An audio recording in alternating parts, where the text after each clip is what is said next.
The slap echoed through Romano's steakhouse like a gunshot, and every patron turned to stare at the pregnant woman clutching her cheek. Rebecca Sullivan Thornfield sat frozen in her chair, 8 months pregnant and trembling as the sting of her husband's hand burned across her face. The elegant anniversary dinner she'd been dreading had just become her worst nightmare, played out in front of the city's elite at the most exclusive restaurant in town.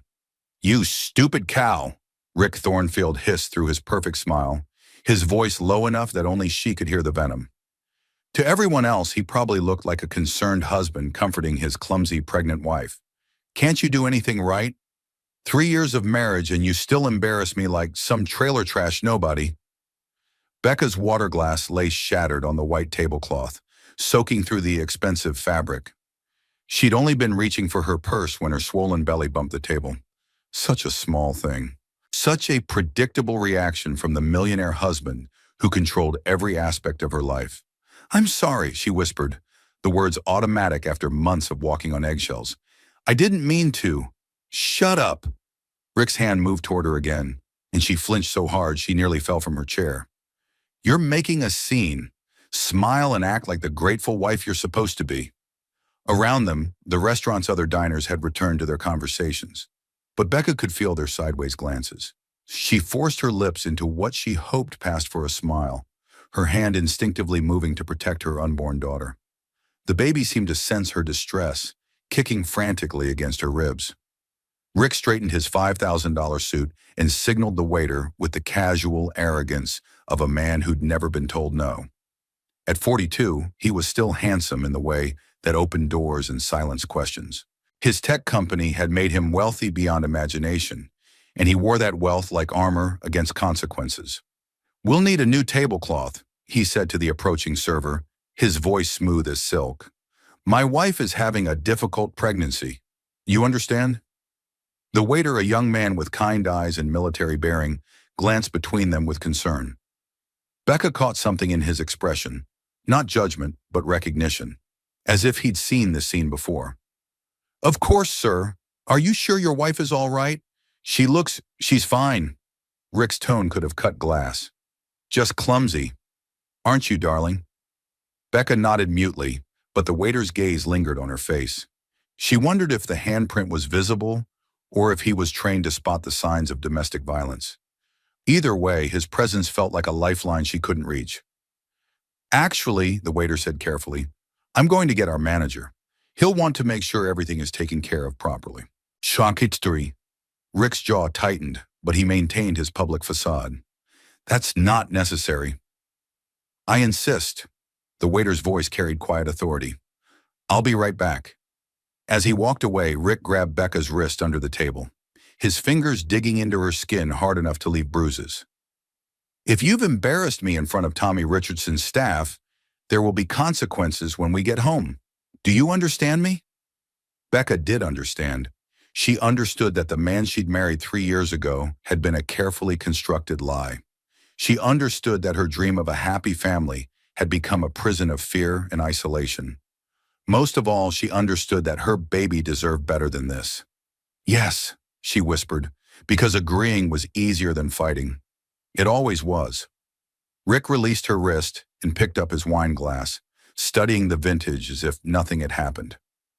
"You know, Becca, sometimes I think you do these things on purpose, creating drama, seeking attention. It's pathetic."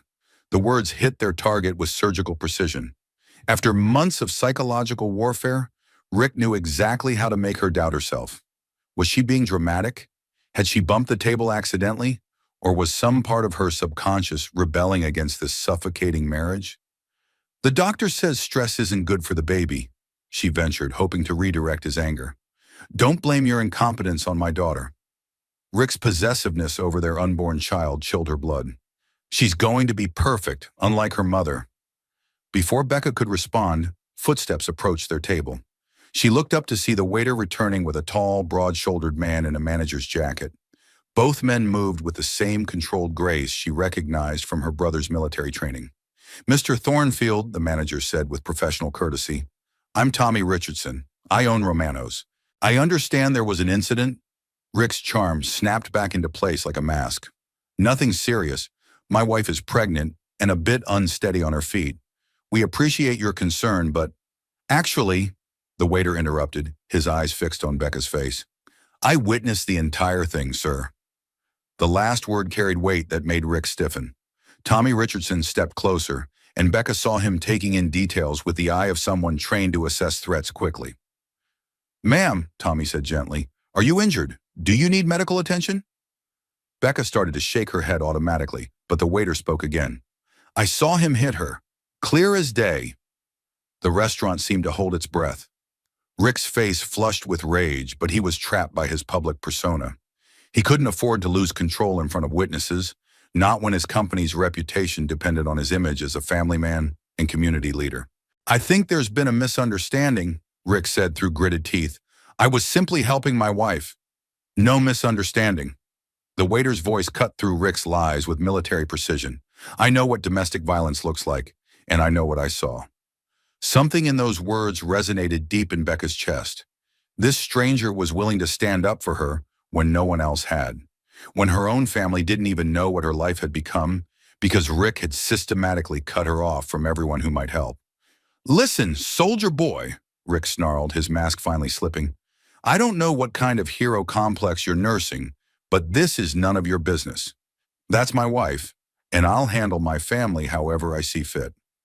The waiter smiled then, and it wasn't a pleasant expression. Actually, that's not just your wife. That's my sister. The words hung in the air like a thunderclap.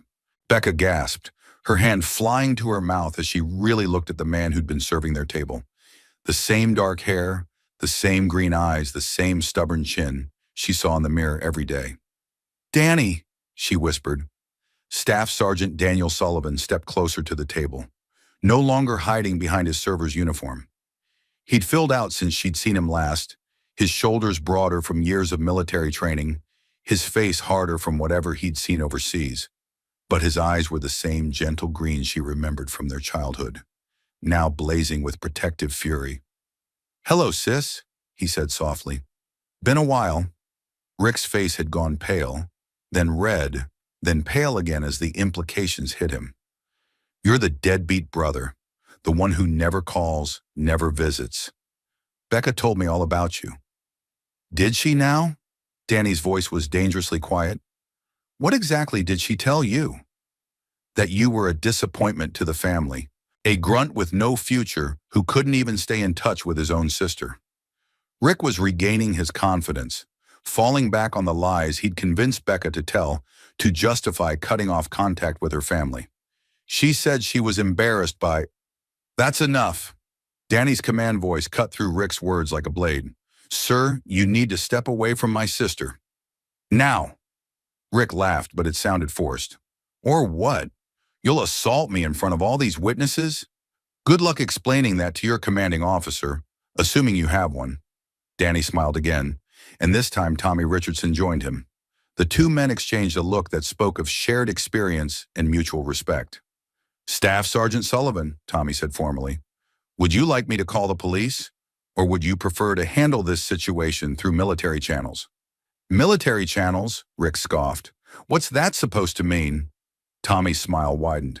It means your wife's deadbeat brother is a decorated Marine sniper with 2 Purple Hearts and a Bronze Star. It means he's earned the right to protect his family from bullies like you. And it means I've got his back because we served together in Afghanistan. The blood drained from Rick's face as he realized his mistake. Around them, other diners were starting to pay attention, some pulling out phones to record what was obviously becoming a confrontation. Now, Danny said, his voice carrying the absolute authority of someone accustomed to life and death decisions. You're going to apologize to my sister. Then you're going to pay your bill and leave.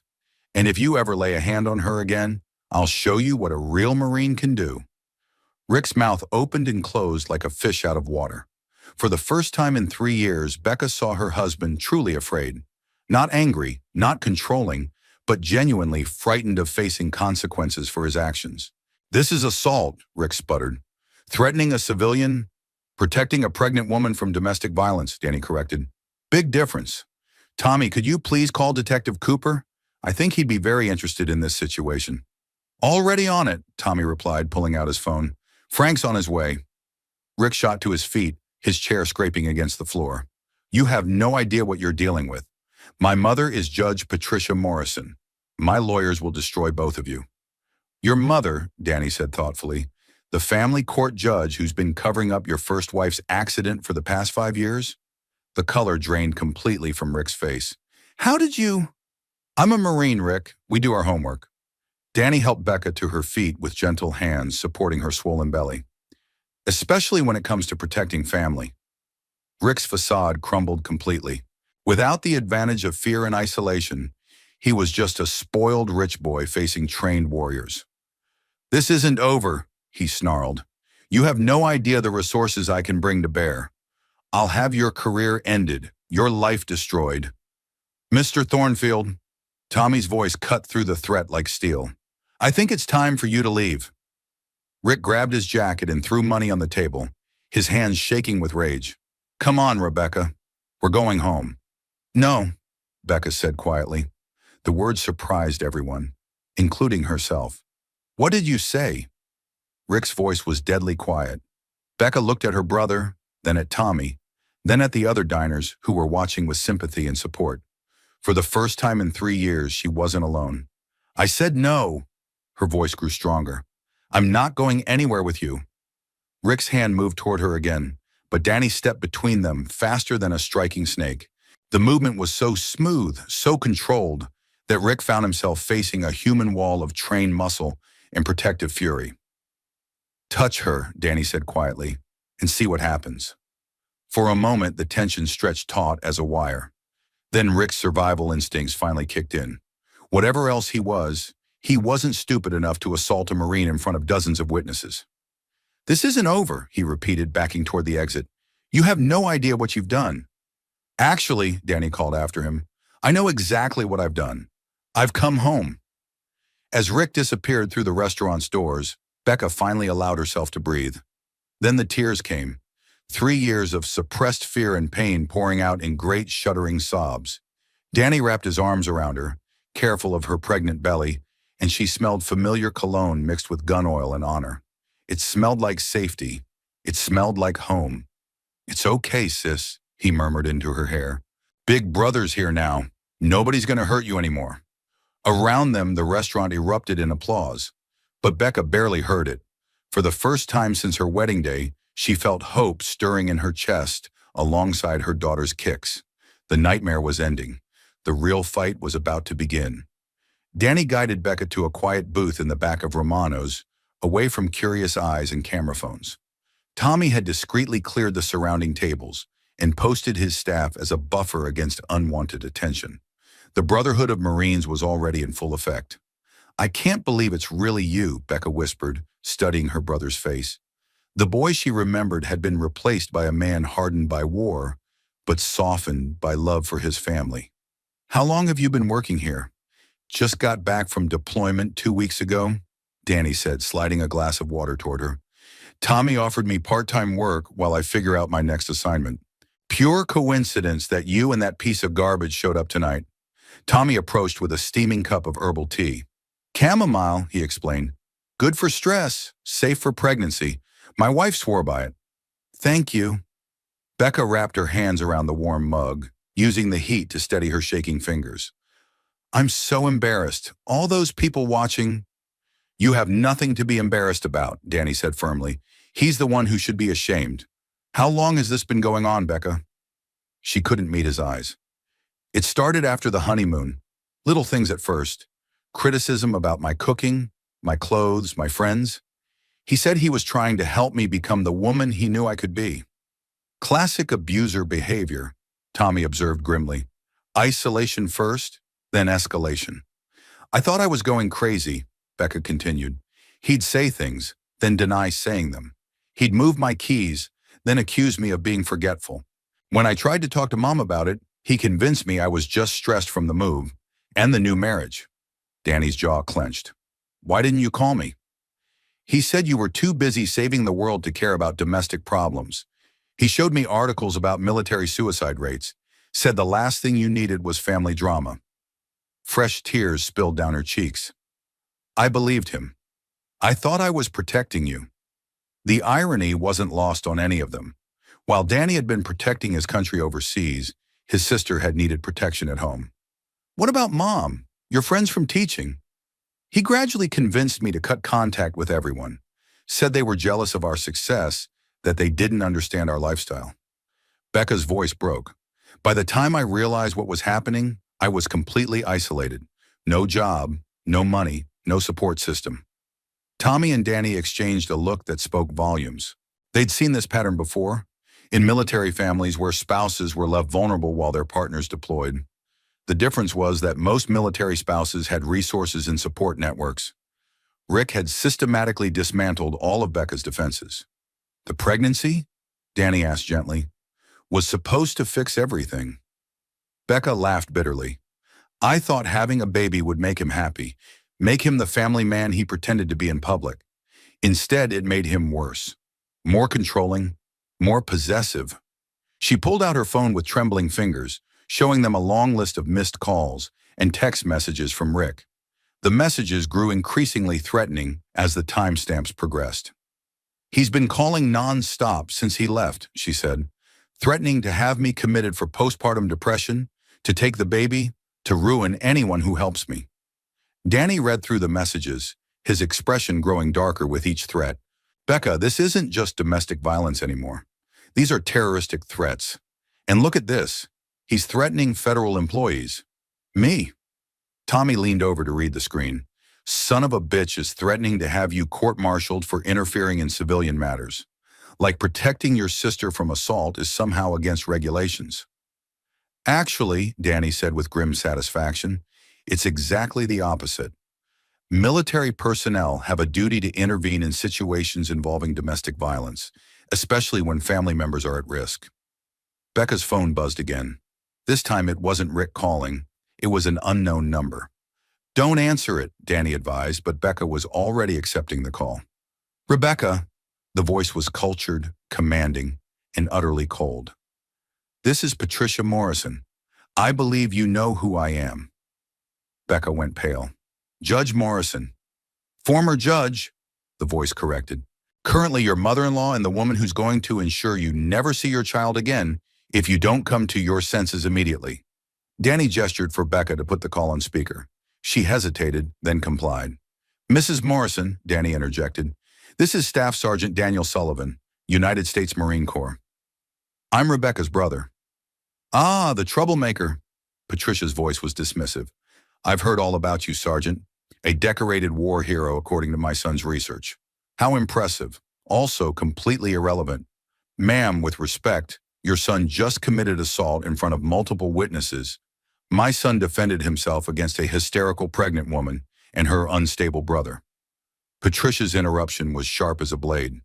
"At least that's what the witnesses will testify to when this goes to court." Tommy grabbed a pen and started writing notes. Danny recognized the behavior. Gathering intelligence, preparing for battle. Furthermore, Patricia continued, "I have medical records showing Rebecca's history of mental instability, financial records proving she's incapable of supporting a child, and character witnesses who will testify to her unfit nature as a mother." "Those are lies," Becca whispered, but her voice lacked conviction. After 3 years of psychological warfare, she no longer trusted her own judgment. "Are they? Can you prove that, my dear? Can you prove you're mentally stable when you're sitting in a restaurant, making scenes and turning your own brother against your husband? Can you prove you're financially independent when you haven't worked in 3 years and have no assets in your own name?" The questions hit like physical blows. Patricia Morrison had built her career destroying families in family court, and she was using those same tactics to terrorize her son's victim. "What do you want?" Danny asked quietly. "Simple. Rebecca comes home with my son tonight. She apologizes for this embarrassing scene and promises to be the wife and mother she's supposed to be. In return, she gets to keep her child. And if she refuses," Patricia's laugh was cold as winter, "then she'll find out exactly how much influence a former family court judge can wield. I know every social worker, every court clerk, every guardian ad litem in this state. I've placed children with families who deserved them and removed children from mothers who didn't. Care to guess which category Rebecca falls into?" The threat was crystal clear, Patricia Morrison had the connections and experience to destroy Becca's life through legal channels, and she was willing to use them to protect her son. "You have 1 hour," Patricia concluded. "After that, the wheels of justice start turning, and they don't stop until Rebecca is declared an unfit mother and my son has full custody of his daughter." The line went dead. In the silence that followed, Becca's quiet sobbing was the only sound. "She can do it," Becca whispered. "She really can take my baby away." "No," Danny said firmly, "she can't, because we're not going to let her." "Danny, you don't understand. She has connections, resources, decades of experience. And I have something she doesn't." Danny's smile was sharp as a blade. "I have the truth, and I have backup." He pulled out his own phone and started scrolling through contacts. "Tommy, I need you to preserve all the security footage from tonight. Every angle, every second." "Already done," Tommy replied. "Uploaded to secure cloud storage with copies going to my lawyer." "Good man." Danny found the contact he was looking for and hit dial. "Sarah Beth, it's Danny Sullivan. I know it's been a long time, but I need your help. It's about Becca." Becca gasped. "Sarah Beth Hamilton? My old roommate from college?" "The same Sarah Beth Hamilton, who's now one of the city's top divorce attorneys," Danny confirmed, "and who's been trying to reach you for 6 months." As Danny explained the situation to Sarah Beth, Becca felt something she hadn't experienced in 3 years. Hope. Not just the desperate hope of a trapped woman, but the concrete hope of someone building a real escape plan. "She's on her way," Danny said, ending the call, "with a full legal team and emergency custody paperwork." "How is this possible?" Becca asked. "How are all these people willing to help someone they barely know?" Tommy sat down across from them, his expression serious. "Ma'am, with respect, you're not someone we barely know. You're Danny's sister, and in the Marine Corps, family is everything. Plus," Danny added with a grim smile, "Patricia Morrison made one crucial mistake when she threatened me." "What's that?" "She threatened a federal employee in the course of his duties. That makes this a federal case, not a state family court matter." Danny's expression was pure predator. "And I know some federal attorneys who eat corrupt judges for breakfast." Becca's phone buzzed again. Another text from Rick, this one even more threatening than the last. But for the first time, she didn't flinch when she read it. "What changed?" she asked herself out loud. "Ma'am?" Tommy looked confused. "I've been getting texts like this for months. They used to terrify me. Now," she stared at the screen, "now they just make me angry." Danny grinned. "That's the Sullivan backbone finally showing up. Took you long enough, sis." "I'm 8 months pregnant with nowhere to go and no money of my own," Becca pointed out. "This isn't exactly an ideal time to grow a backbone." "Actually," Tommy said thoughtfully, "it's the perfect time, because now you're not just fighting for yourself, you're fighting for your daughter." The truth of that statement hit Becca like a lightning bolt. Her baby girl deserved better than a father who would strike a pregnant woman and a grandmother who would steal children to cover up abuse. Her daughter deserved a mother who would fight back. "Okay," she said quietly. "What do we do?" Danny's grin widened. "We go to war." The penthouse apartment that had once been Becca's dream home felt like a mausoleum as she led Danny and Sarah Beth through rooms filled with expensive furniture and hidden cameras. Rick's obsession with control extended to every corner of their living space, and now Becca was seeing it all through fresh eyes. "There," she pointed to a small device mounted near the ceiling in the living room. "And there, and there. He monitors everything. Who comes and goes, what I do during the day, even what I watch on television." Sarah Beth Hamilton looked exactly like the successful attorney she'd become. Sharp suit, sharper eyes, and the kind of confidence that came from winning cases other lawyers wouldn't touch. She'd been Becca's roommate at college, back when Becca still believed in fairy tale endings. "This is a surveillance system that would make the NSA jealous," Sarah Beth observed, photographing each camera with her phone. "Completely illegal without your consent, by the way." "He said it was for security," Becca explained weakly. "We live in an expensive building, and he receives death threats from disgruntled former employees." Danny examined one of the cameras more closely. "Military-grade equipment. This stuff isn't available to civilian security companies." He looked at Sarah Beth. which means he's either buying from black market dealers or his company has military contracts that give him access to classified surveillance technology, Sarah Beth finished. Either way, it's illegal as hell. They moved through the apartment systematically, cataloging evidence. In the master bedroom, they found Becca's personal items. Her computer, her phone charger, even her medication, secured in a locked drawer that required Rick's fingerprint to open.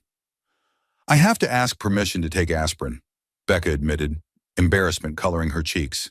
He says pregnancy makes women irrational, and he needs to monitor my health decisions.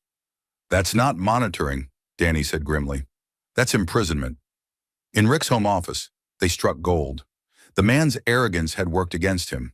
His computer was still logged in, emails and documents scattered across multiple screens like a roadmap to his crimes. Holy shit, Sarah Beth breathed, scrolling through financial records. Becca, look at this. The screen showed bank accounts in Rick's name only, containing millions of dollars that should have been community property. But more disturbing were the emails between Rick and his business partner, Margaret Crawford.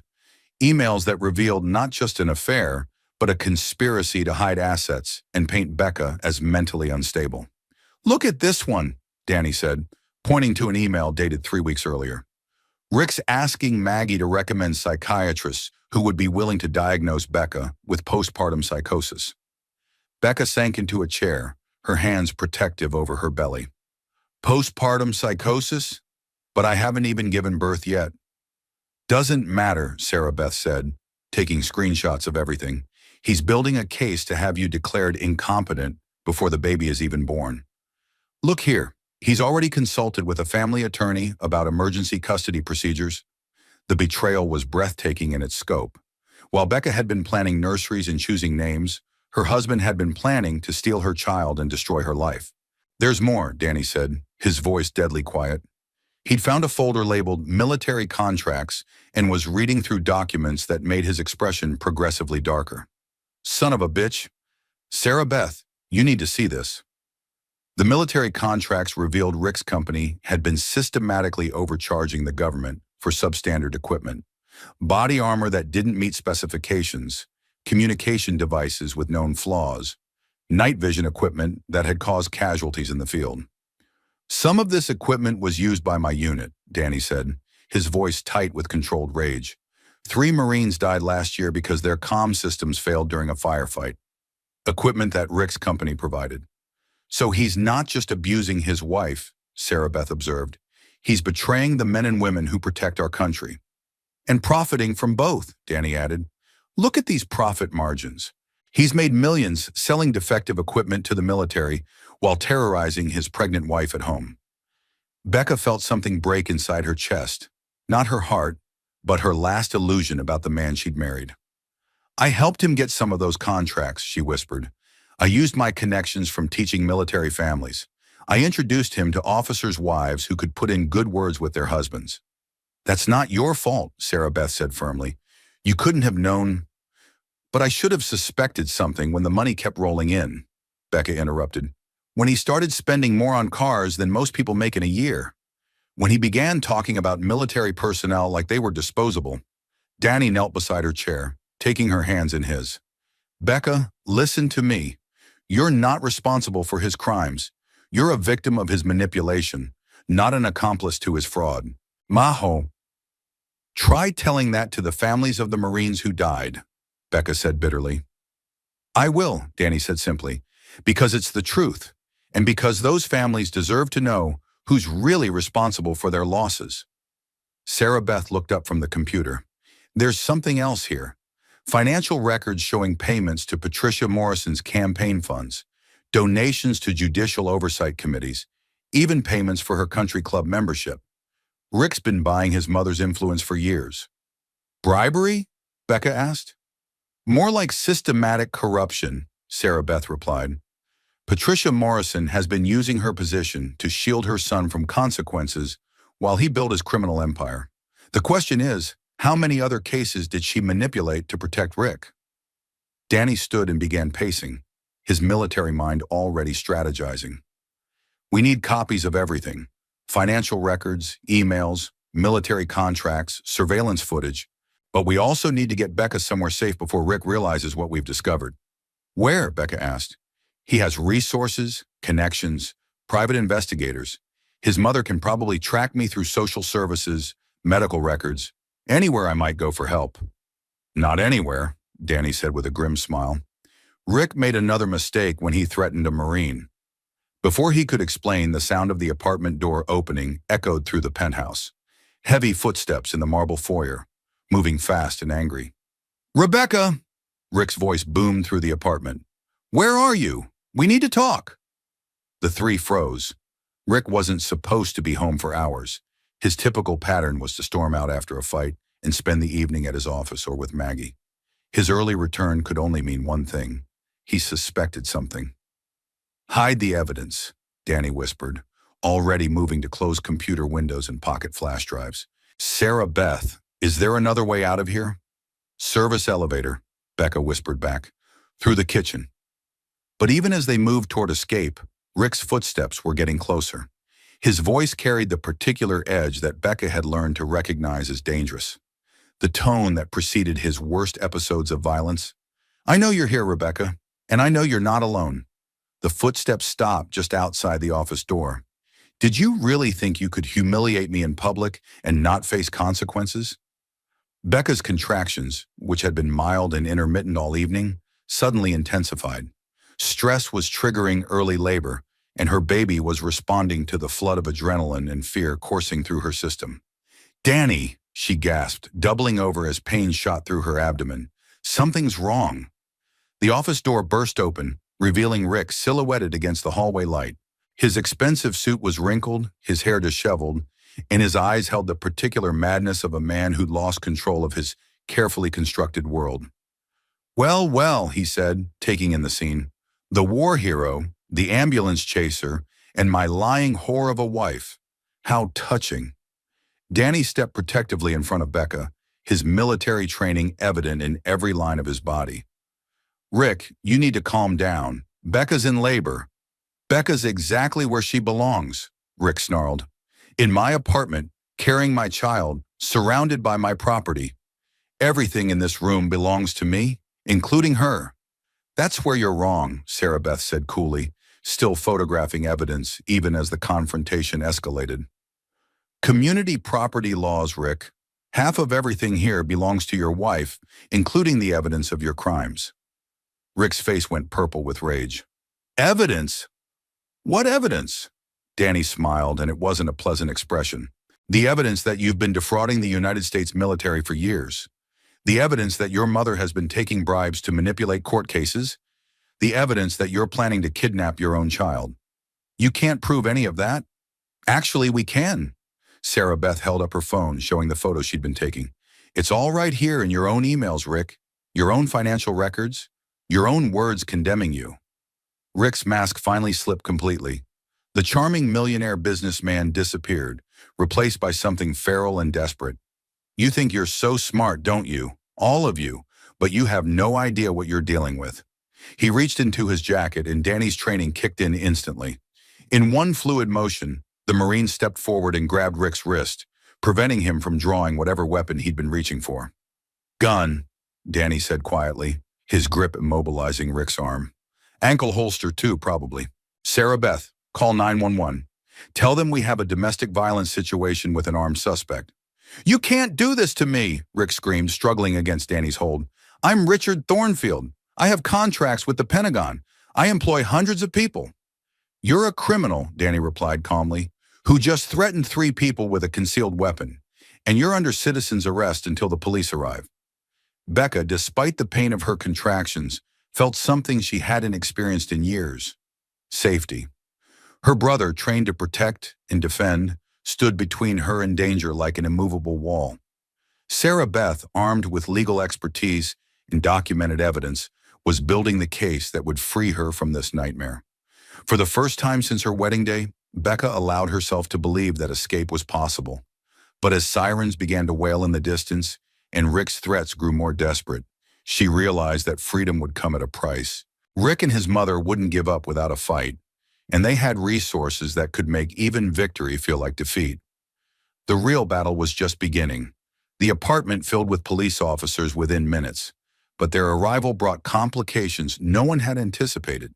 Detective Frank Cooper, a weathered man in his late 40s, surveyed the scene with the eye of someone who'd worked domestic violence cases for decades. What he saw didn't match the narrative he'd received from dispatch. "So let me get this straight," Detective Cooper said, notebook in hand. "Mr. Thornfield, you're claiming that Staff Sergeant Sullivan here assaulted you in your own home?" Rick had transformed once again, this time into the role of wounded victim.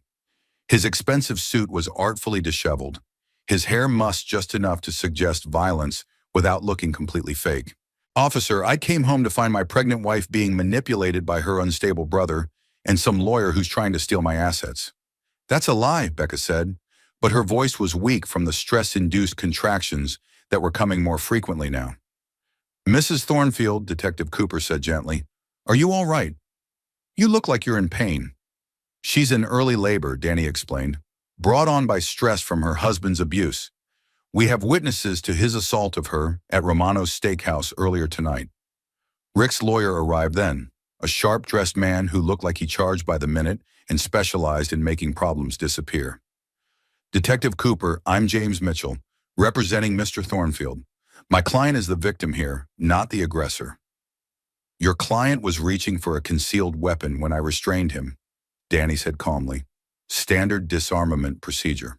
Detective Cooper looked between the various parties, then at Sarah Beth, who was still holding her phone full of photographic evidence.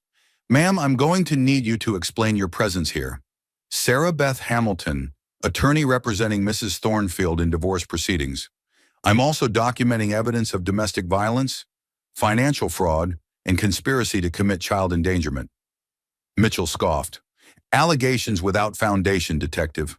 My client is a respected businessman with government contracts and community standing. These people are trying to extort him using false claims." "False claims?" Sarah Beth held up her phone. "I have emails between Mr. Thornfield and his business partner discussing plans to have his pregnant wife declared mentally incompetent. I have financial records showing systematic fraud against military contracts. I have surveillance footage of him striking a pregnant woman in a public restaurant." Detective Cooper's expression grew more serious. "Mr. Mitchell, I'm going to need to see those emails." "Those are privileged communications stolen from a private residence," Mitchell replied smoothly. "Fruit of the poisonous tree, inadmissible in any court." "Actually," Danny interjected, "the emails were displayed on an unlocked computer in plain view when we entered the apartment legally with Mrs. Thornfield, who has equal right of access as a spouse." Cooper studied Danny with new interest. "You have legal training, Sergeant?" "Military police certification and advanced combat law enforcement training," Danny replied. "I know the rules of evidence." Rick's facade was beginning to crack under the pressure. "Detective, I demand that these people be removed from my property immediately. They're trespassing and harassing my pregnant wife." "Your pregnant wife who you struck in public?" Cooper's tone had shifted, becoming more investigative than diplomatic. "I never struck anyone," Rick protested, but his voice lacked conviction. "We have multiple witnesses," Sarah Beth said, "including video footage from the restaurant's security cameras and cell phone recordings from other diners." Mitchell whispered something urgent in Rick's ear, and the millionaire's expression became even more desperate. "Detective, you don't understand. My wife is having a mental breakdown.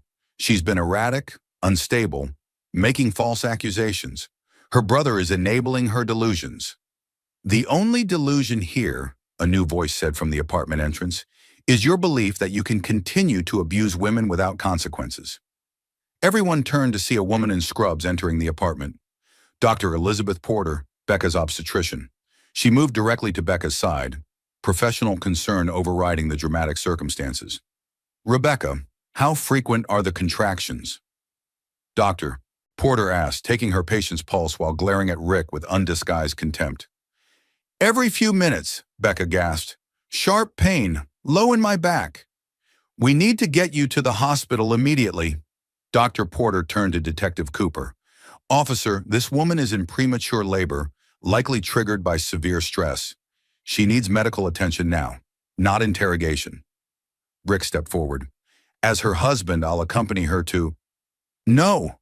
Dr. Porter's voice cut through his words like steel. "Absolutely not. Detective Cooper, I'm filing a formal report about the suspicious nature of Rebecca's previous injuries over the past 6 months. Pattern injuries consistent with domestic violence. The room fell silent. Dr. Porter had just provided the missing piece of evidence, medical documentation of ongoing abuse. Furthermore, Dr. Porter continued, pulling out her own phone, I have photographs and detailed records of injuries Rebecca claimed were accidents. Bruises on her wrist consistent with restraint, bruising on her ribs from impacts, and psychological symptoms indicating systematic emotional abuse. Mitchell started to object, but Detective Cooper held up a hand. Doctor, you're required by law to report suspected domestic violence, correct? I am, and I should have reported it sooner, but Rebecca begged me not to. She was terrified of what her husband might do. Dr. Porter's professional mask slipped slightly, revealing her personal guilt. I failed her by staying silent. You didn't fail anyone, Danny said quietly. You're here now, when she needs you most. Rick's composure finally shattered completely. This is a conspiracy. All of you are trying to destroy me because you're jealous of my success. Rebecca, tell them. Tell them you love me, that we're happy together. Becca looked at her husband, really looked at him. For what felt like the first time in 3 years, she saw the desperation beneath his anger, the fear behind his threats, the emptiness at the core of his charm. Most clearly, she saw what her daughter would become if she allowed this man to raise her. No, she said quietly. I won't lie for you anymore, Rick. I won't let you hurt our baby the way you've hurt me.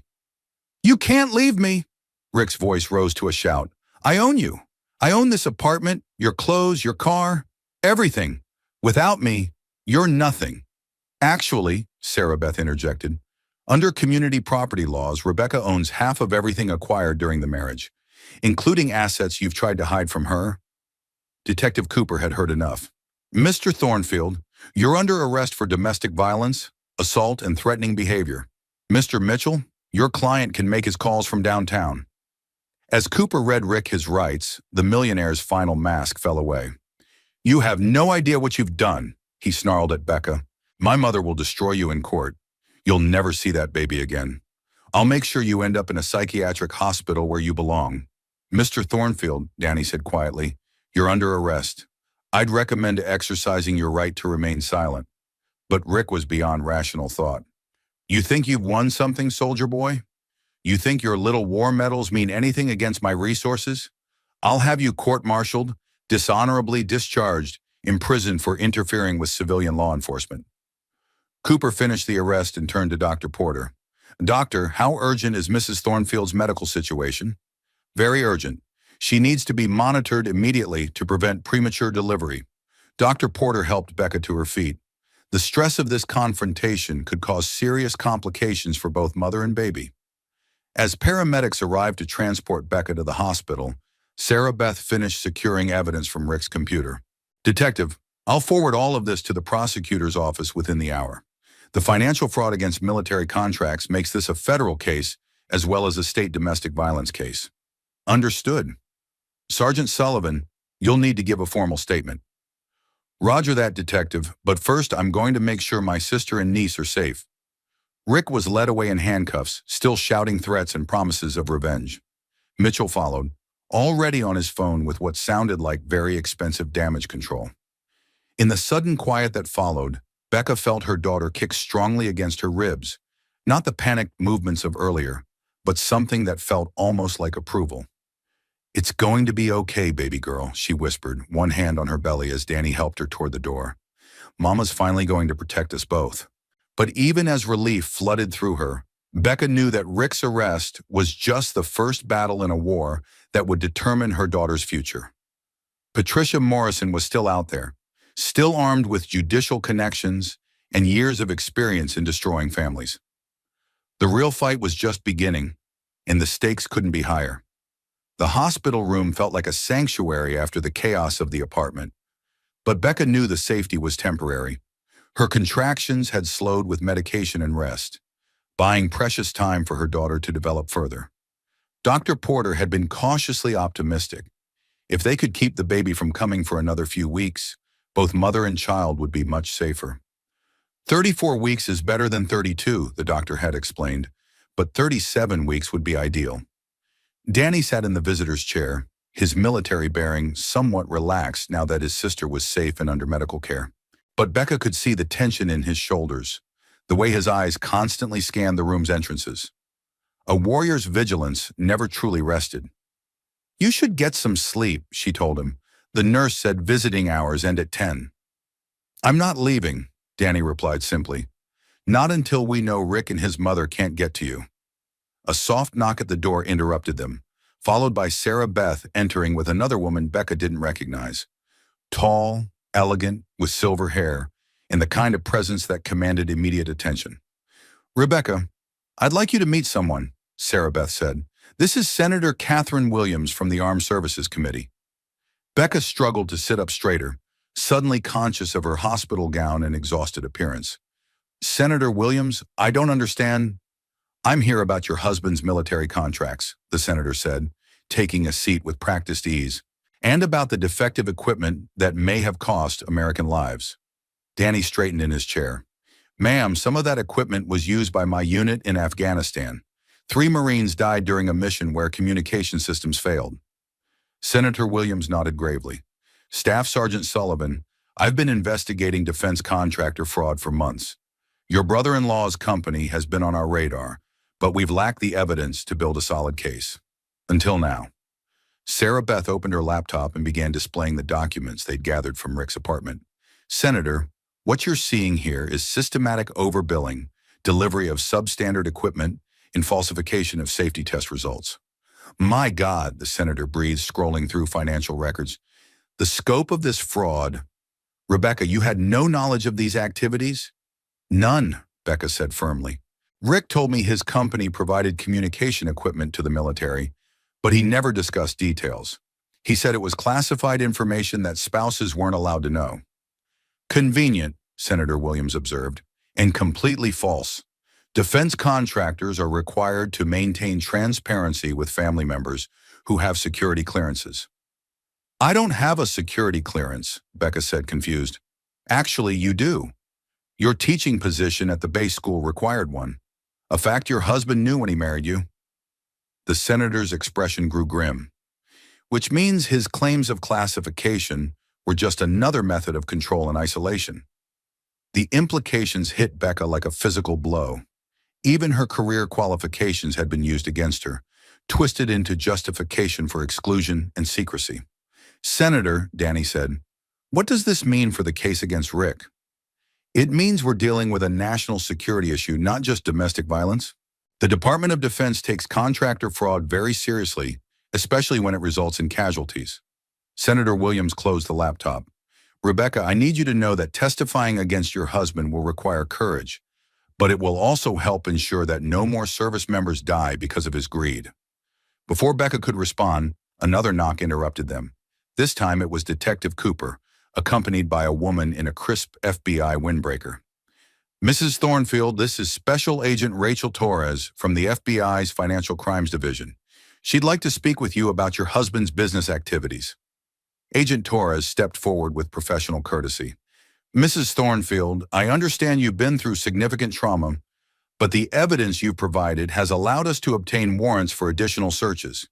We've discovered that your husband's fraud extends beyond military contracts." "What do you mean?" Becca asked. "Money laundering, tax evasion, bribery of public officials."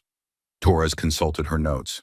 "Including systematic payments to his mother, former Judge Patricia Morrison, to influence court cases involving his business interests." Sarah Beth leaned forward. "How many cases?" "Over the past 5 years, nearly 100. Custody cases where Morrison awarded children to fathers who made significant donations to her campaign. Divorce settlements that favored Morrison's supporters. Criminal cases where charges were dismissed or reduced in exchange for financial considerations. The scope of the corruption was staggering. Patricia Morrison hadn't just been protecting her son, she'd been running a criminal enterprise from the family court bench." "Where is Patricia Morrison now?" Danny asked. "Under federal investigation," Agent Torres replied. "She's been placed on administrative leave pending the outcome of our inquiry, which means she has no authority to influence your custody case, Mrs. Thornfield." Relief flooded through Becca. followed immediately by a new fear. But she still has connections, resources. She won't just give up because she's under investigation. Actually, Detective Cooper interjected, she might not have a choice. We arrested her an hour ago on corruption charges.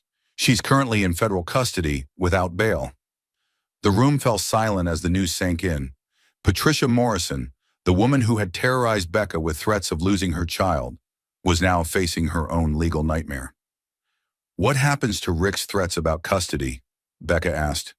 Sarah Beth smiled for the first time since the crisis began. They become meaningless. With Patricia Morrison under arrest and Rick facing federal charges, you have a clear path to divorce and full custody. But even as relief washed over her, Becca felt overwhelmed by the rapid changes. 3 days ago, she'd been trapped in an abusive marriage with no hope of escape. Now she was surrounded by lawyers, federal agents, and senators, all working to dismantle her husband's criminal empire. I don't understand how this happened so fast, she admitted. Yesterday I was completely alone. And now you have an army, Danny said simply. Because that's what happens when good people learn that someone needs help. Agent Torres packed up her files. Mrs. Thornfield will need formal testimony in the coming weeks. But for now, focus on your health and your baby. The legal machinery is in motion, and it will proceed whether you're actively involved or not. Senator Williams stood to leave as well. Rebecca, I want you to know that your courage in coming forward will prevent other military families from suffering losses due to defective equipment. That's a legacy to be proud of.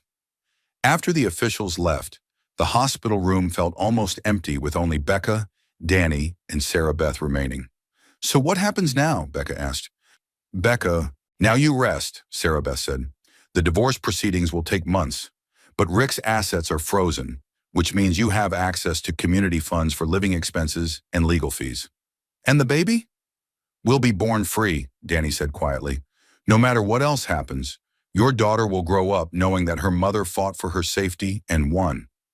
Becca felt tears welling up, not tears of fear or pain, but of overwhelming gratitude. Her daughter kicked again, more gently this time, as if sensing the change in her mother's emotional state. I want to name her Hope, Becca said suddenly. Hope Sullivan Thornfield. She can decide later if she wants to keep her father's name, but right now, she represents everything I thought I'd lost. Danny smiled, and for the first time since childhood, Becca saw her big brother's pride without any shadow of worry behind it. Hope Sullivan Thornfield, he repeated. I like it, and I promise you, sis, I'll make sure she grows up knowing exactly how brave her mother is. Outside the hospital window, dawn was breaking over the city, painting the sky in shades of pink and gold. For the first time in 3 years, Becca looked forward to seeing what the new day would bring. But in the back of her mind, she knew that Rick and his remaining allies wouldn't surrender without a fight. The legal battles were just beginning, and the real test of her newfound strength was yet to come. 2 weeks later, Becca's contractions returned with a vengeance during what should have been a routine prenatal appointment. Dr. Porter took one look at her patient's flushed face and elevated blood pressure and made the decision that would change everything. We're not waiting any longer, the doctor announced. 36 weeks is close enough, and your stress levels are putting both you and the baby at risk. But I'm not ready, Becca protested, even as another contraction made her double over. The nursery isn't finished. I don't have a car seat installed. I haven't even packed a hospital bag. Breathe, Danny commanded, using his military voice to cut through her panic. Sarah Beth and I have everything handled. Your only job right now is to bring our niece into the world safely. But even as he spoke confidently, Danny's eyes were scanning the hospital corridors with the hypervigilance of someone expecting trouble. Rick had been released on bail 3 days earlier, pending trial, and his lawyer had been making noise about protecting his parental rights and ensuring his daughter's safety from an unstable mother. Danny, Becca gasped between contractions. What if he shows up? What if he tries to take her? Then he'll have to go through me, her brother replied grimly. And Tommy, and half the Marines in the city who've heard about this case. Sarah Beth burst into the room, slightly out of breath and carrying what looked like military-grade communication equipment. Hospital security has been notified, she reported. No one gets near this floor without proper identification and specific clearance. Tommy's stationed in the lobby with 3 of his restaurant staff who happen to be veterans. Is all this really necessary? Dr. Porter asked, but she was already moving efficiently around the room, preparing for delivery. Surely Mr. Thornfield wouldn't be foolish enough to cause a scene in a hospital. You don't know Rick, Becca said through gritted teeth. He thinks he owns everything he touches, including our baby. As if summoned by her words, a commotion erupted in the hallway outside. Raised voices, authoritative commands, and the unmistakable sound of someone demanding access who was being denied. That's him, Becca whispered, her face going pale. He's here. Danny was already moving toward the door, his military training evident in every step. Sarah Beth, stay with Becca. Dr. Porter, is there another way out of here if we need it? The service elevator leads directly to the parking garage, Dr. Porter replied, but her attention was focused on her patient. Rebecca, I need you to concentrate on breathing. Your daughter is coming, whether her father is here or not. The voices in the hallway grew louder, closer. Rick's voice carried clearly through the door, alternating between charm and threats as he tried to convince hospital security to let him pass. That's my wife in there. My daughter is being born. You can't keep a father from his child. Sir, you're on the restricted list, came the firm response from hospital security. We have a court order preventing you from approaching Mrs. Thornfield without supervision. Court order? I haven't been served with any court order. Sarah Beth pulled out her phone, scrolling through legal documents.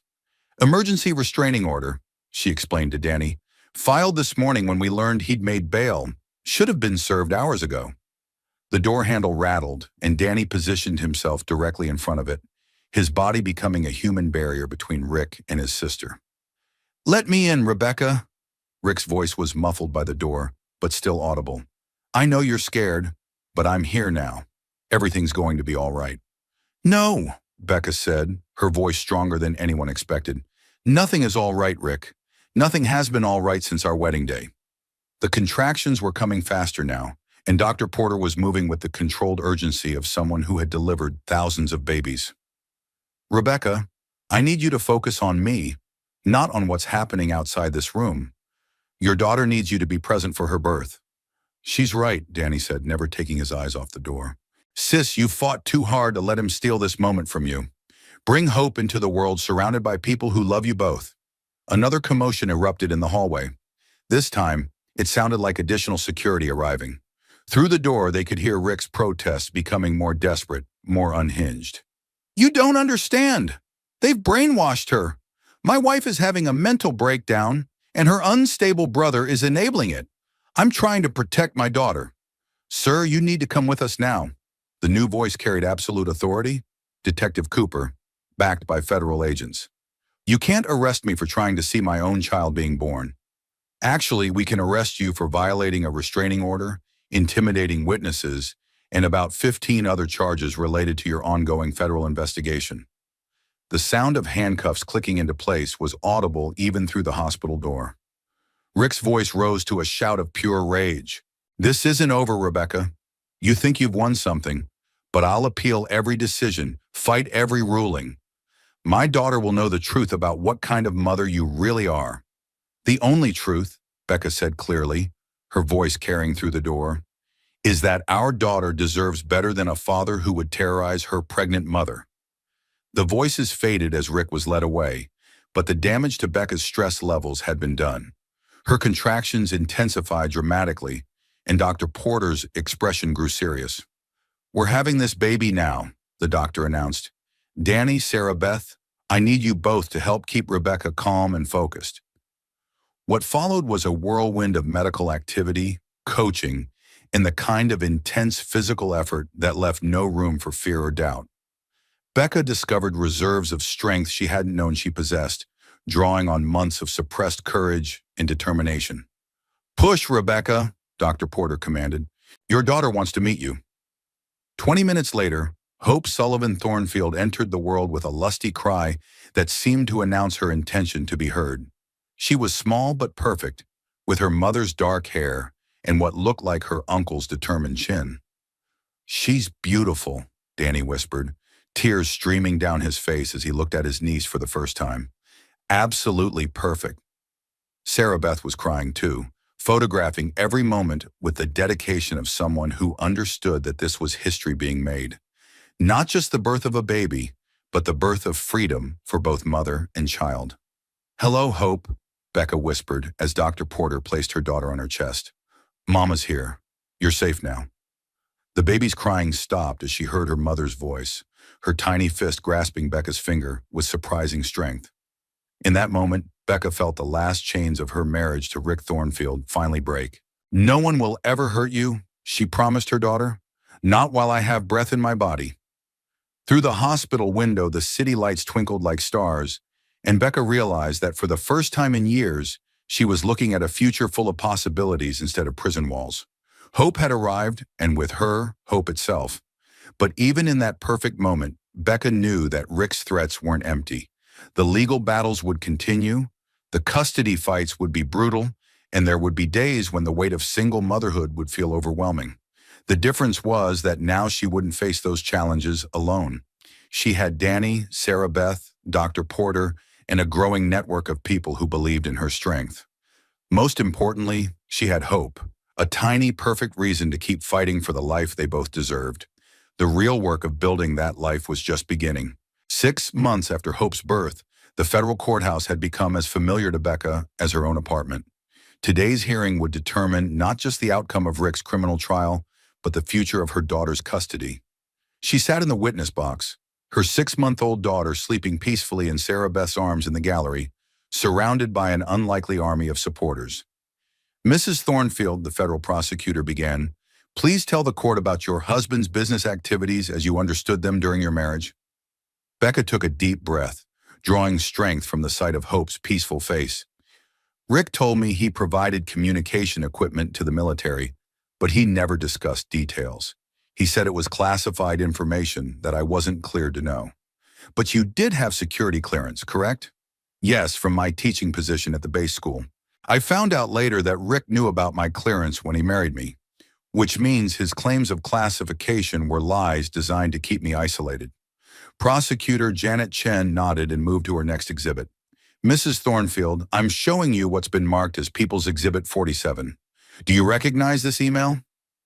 Becca studied the document projected on the courtroom screen. "Yes, it's an email from Rick to his business partner, Margaret Crawford, discussing plans to have me declared mentally incompetent after Hope was born. Can you read the relevant portion for the court?" Becca's voice remained steady as she read her husband's words. "Once the baby is born, we proceed with the psychiatric evaluation. Rebecca will resist, but her history of accidents and erratic behavior will support the incompetence ruling. Full custody to me, and she disappears into whatever facility we choose." A murmur ran through the courtroom.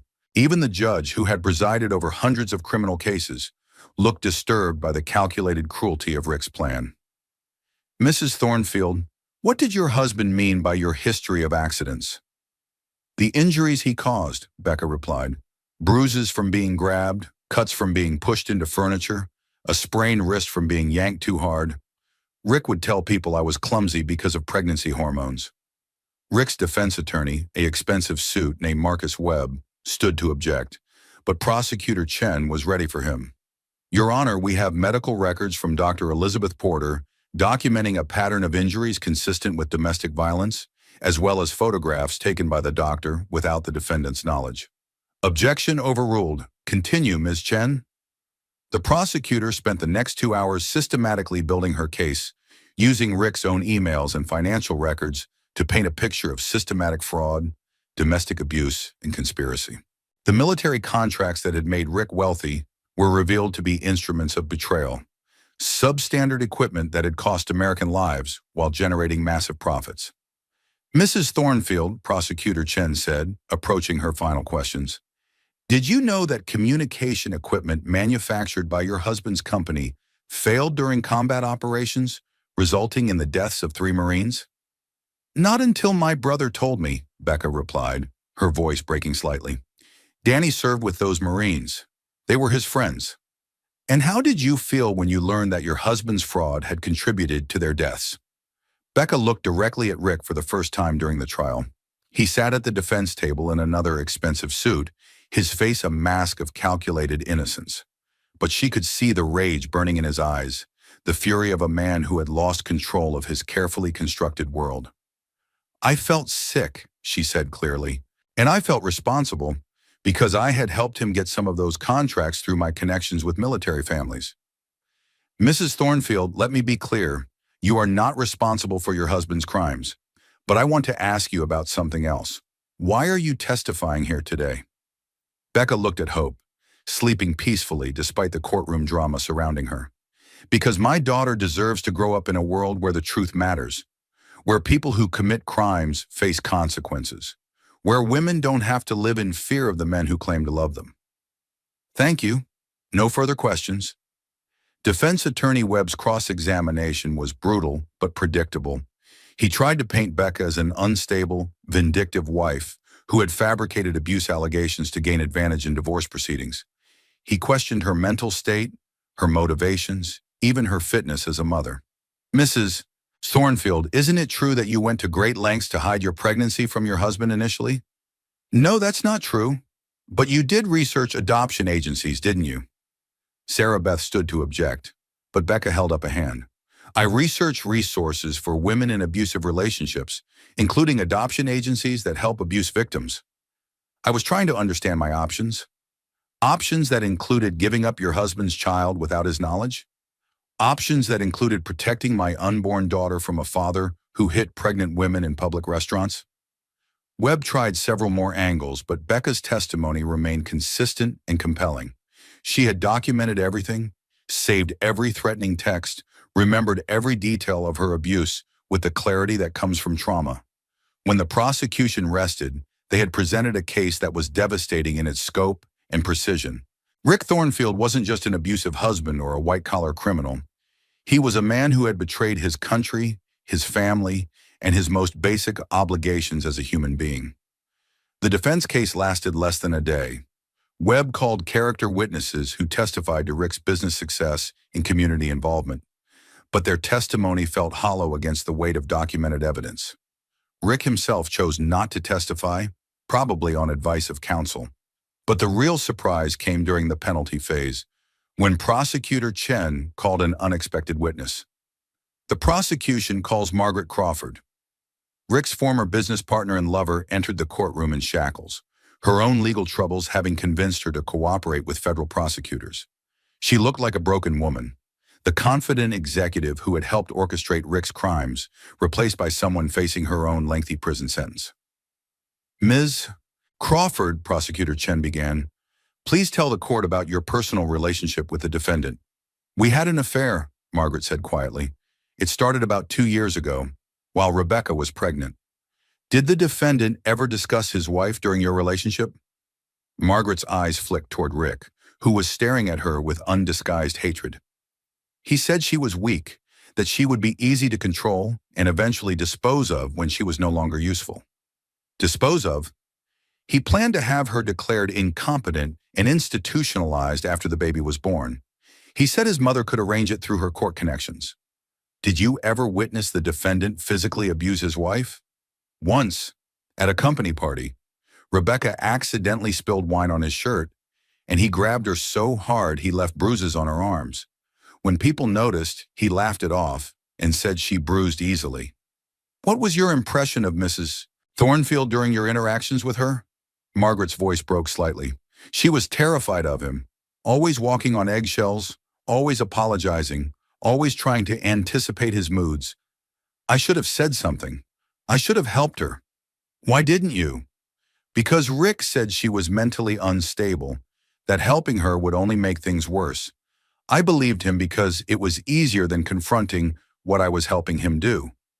The impact of Margaret's testimony was devastating.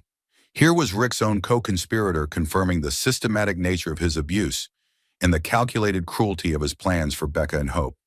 When the verdict came 3 hours later, it was swift and unanimous. Guilty on all counts. Rick Thornfield would spend the next 25 years in federal prison with no possibility of parole for at least 15 years. But the judge wasn't finished. In a rare display of judicial emotion, he addressed Rick directly before imposing sentence. "Mr.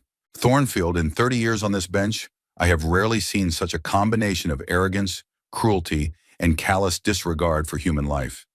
You betrayed your country, endangered the lives of service members, and terrorized your pregnant wife while planning to steal her child. You represent the worst of what power and privilege can become when unchecked by conscience or consequence. Rick stood stoically as the sentence was read, but Becca could see his hands shaking with suppressed rage. Even in defeat, he couldn't accept responsibility for the destruction he had caused. As the courtroom cleared, Becca found herself surrounded by people whose lives Rick had damaged. Military families whose loved ones had died because of defective equipment, other women who had suffered abuse in silence, federal agents who had worked tirelessly to build the case that brought him down. "It's over," Sarah Beth said, embracing her client and friend. "He can't hurt you or Hope anymore." But Danny, ever the protective brother, looked troubled. "It's not completely over.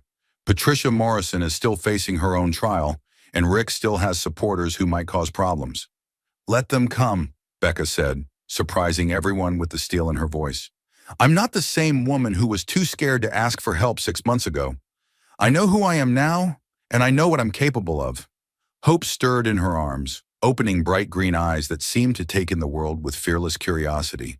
She was growing up surrounded by people who had fought for justice, protected the innocent, and refused to let evil go unopposed. "Mama's got you," Becca whispered to her daughter, "and Mama's never backing down again." The courthouse steps were crowded with reporters and supporters as they emerged into the afternoon sunlight. For the first time in years, Becca didn't flinch from the attention. She had a story worth telling, a truth worth sharing, and a daughter worth protecting. The battle was won, but the work of healing was just beginning. The verdict should have been the end, but Patricia Morrison had spent 40 years manipulating the legal system, and federal conviction hadn't dampened her determination to destroy the woman who had exposed her son's crimes. 3 days after Rick's sentencing, she struck back through the only channel still available to her, a civil custody suit filed in family court, claiming that Becca was an unfit mother who had endangered her grandchild through reckless and vindictive behavior. "She can't actually win this, can she?" Becca asked Sarah Beth as they reviewed the custody filing in the lawyer's downtown office. Hope slept peacefully in her carrier, oblivious to the legal storms swirling around her 6-month-old life. "Legally? No, she doesn't have a case. Patricia Morrison is a disgraced former judge, facing her own criminal charges. Any reasonable court would dismiss this filing immediately." Sarah Beth's expression was grim. "But Patricia still has allies on the bench, and she's shopping for a friendly judge who might be willing to cause problems." Danny paced the office like a caged predator, his military instincts on high alert. "So what's her endgame? She has to know she can't actually get custody of Hope." "The goal isn't to win," Sarah Beth explained. "It's to exhaust Becca's resources, damage her reputation, and make her life so miserable that she'll consider some kind of settlement or compromise."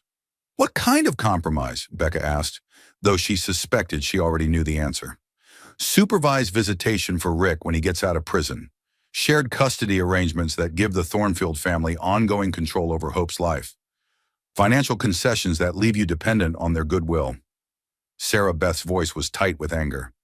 "Classic abuser tactics, just conducted through the court system instead of behind closed doors." "Oh." Before anyone could respond, Danny's phone buzzed with an urgent text. His expression darkened as he read it. "Tommy's Restaurant," he said grimly.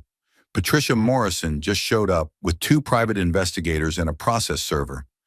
She's trying to serve papers claiming Becca is hiding assets and interfering with grandparental rights." "Grandparental rights?" Becca felt her blood pressure spike. "She's never even seen Hope. She threatened to take my baby away before she was born." "Doesn't matter," Sarah Beth said, already gathering legal files. "In family court, biological relationships carry weight regardless of behavior. We need to get down there and shut this down before she creates a public scene that could damage your case."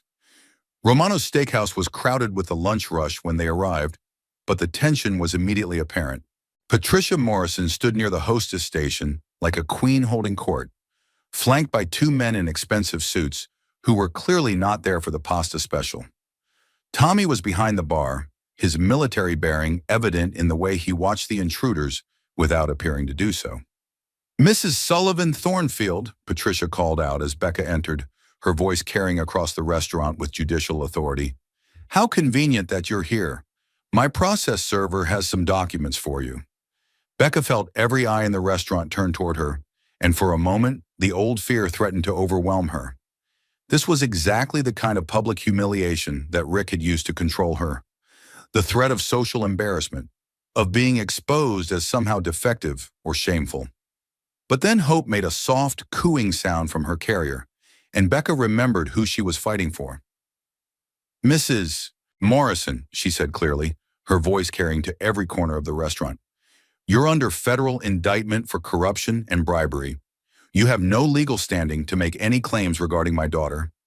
I have every right to ensure my granddaughter's welfare, Patricia replied, her mask of respectability firmly in place, especially when her mother is clearly making poor decisions that could endanger the child. Poor decisions like what? Danny asked, stepping protectively beside his sister. Like protecting Hope from a father who committed domestic violence and federal fraud? One of Patricia's investigators moved closer, and Tommy was suddenly there, blocking his path with the casual efficiency of someone who had handled much more dangerous situations. Gentlemen, Tommy said pleasantly, this is a private establishment. Mrs. Morrison, you and your associates need to conduct your business elsewhere. I have every right to be here, Patricia snapped, but some of her composure was cracking. She'd clearly expected Becca to crumble under pressure, not stand her ground in front of witnesses. Sarah Beth stepped forward, her lawyer instincts taking over. Actually, you don't. You're violating the restraining order that prevents you from approaching my client or her child without court supervision. What restraining order? I was never served. Sarah Beth smiled and pulled out her phone. The emergency order filed this morning when we learned about your custody suit. Detective Cooper, could you come in, please? Detective Cooper entered the restaurant with two uniformed officers, clearly having been waiting outside for exactly this development. Mrs. Morrison, Cooper said formally, you're in violation of a court order. You need to leave immediately. This is harassment, Patricia sputtered, but her investigators were already backing toward the exit. They'd been caught off guard by the coordinated response, expecting to intimidate a vulnerable single mother instead of facing a prepared legal team. What's harassment, Becca said, her voice growing stronger with each word, is filing frivolous lawsuits against an abuse victim to protect your criminal son. What's harassment is threatening to steal a baby from her mother because you can't accept that your family's crimes have been exposed. The restaurant had gone completely quiet, every patron focused on the confrontation playing out before them. Becca realized that this was her moment, not just to defend herself, but to speak truth that other women needed to hear. Mrs. Morrison, you raised a son who hits pregnant women and steals from the military. You spent decades corrupting our justice system to protect him from consequences. You threatened to have me declared mentally ill and take my daughter away because I finally found the courage to ask for help. Patricia's face had gone white with rage, but she was trapped by the presence of police officers and a restaurant full of witnesses. You're making a mistake, she hissed. You have no idea the resources I can bring to bear, the connections I still have, the damage I can do to your pathetic little life. Maybe, Becca replied calmly. But you know what you can't do? You can't make me afraid anymore. You can't make me doubt myself anymore. You can't make me believe that asking for help makes me weak, or that protecting my daughter makes me selfish. Hope chose that moment to wake up and look around the restaurant with bright, curious eyes. Several diners smiled at the sight of the beautiful baby, and Becca felt their support like a physical warmth. This little girl, Becca continued, adjusting Hope's blanket, is going to grow up knowing that her mother fought for her, that when powerful people tried to hurt us, good people stood up to help. That justice isn't just for the wealthy and connected, but for everyone brave enough to demand it. Patricia Morrison had built her power on intimidation and fear, but she had no response to simple truth spoken with courage. Her investigators were already at the door, clearly unwilling to be part of a public relations disaster. This isn't over, Patricia said, falling back on the threat that had always worked before. Yes, it is, Danny said quietly. Ma'am, your son is in federal prison. You're facing your own criminal charges. You have no power, no influence, and no legal standing. The only thing you have left is the choice to walk away with whatever dignity remains to you. For a moment, Patricia Morrison looked every one of her 70 years, a broken woman watching her world crumble around the consequences of her own corruption. Then her mask snapped back into place, and she turned toward the exit with her head held high. "Detective Cooper," she said formally, "I'll be filing a complaint about this harassment." "You're welcome to try," Cooper replied, "but I'd recommend focusing on your own legal problems instead." As Patricia Morrison left Romano's Steakhouse for the last time, the restaurant erupted in applause. Becca felt tears streaming down her face, not tears of fear or shame, but tears of relief and triumph. "It's really over now, isn't it?" she asked Sarah Beth. "The criminal cases, yes. The custody threats, yes. But Becca, you've done something much more important than just winning legal battles." "What's that?" Sarah Beth gestured to the restaurant full of people who were still applauding, many of them pulling out phones to share what they'd witnessed on social media. "You've shown other women that it's possible to fight back and win. That abuse doesn't have to be endured in silence. That powerful men and their enablers can be held accountable for their actions." Tommy approached their table with champagne glasses filled with sparkling cider. "Ladies, gentlemen, and especially Miss Hope," he said formally, "a toast to justice served and courage rewarded." Around the restaurant, other diners raised their glasses in solidarity. Becca looked at the faces surrounding her: Tommy and his staff, Detective Cooper and his officers, Sarah Beth and her legal team, and most importantly, Danny, who had risked everything to protect his sister and niece. But the face she focused on most was Hope's, bright-eyed, curious, completely secure in her mother's arms. This little girl would never know the fear that had defined her mother's marriage. She would grow up surrounded by people who had fought for justice and won. "To new beginnings," Becca said, raising her glass. "To new beginnings," the restaurant chorused.